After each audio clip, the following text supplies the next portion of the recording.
Шығыс Қазақстан облысы, Өскемен қаласы, Оралхан Бөкей атындағы нөмірі 44-ші лицейінің 7-ші сынып оқушысы Дулат қызы Дана. Күз. Абай Құнанбаев. Сұр бұлт, түсі суық қаптайды аспан. Күз болып дымқыл тұман жерді басқан.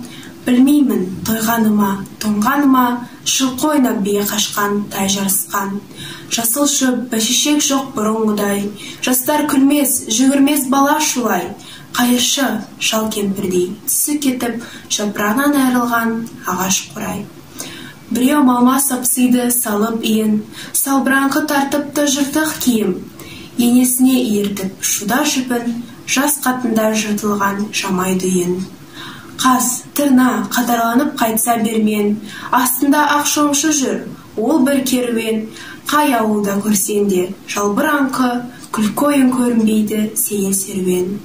Кемпір шал құржан қағып бала бүрсен, көңілсіз қара суық қырда жүрсен. Кемік сүйек сорпа су тимеген соң, үйде ит жоқ тышқан аулап қайда көрсен.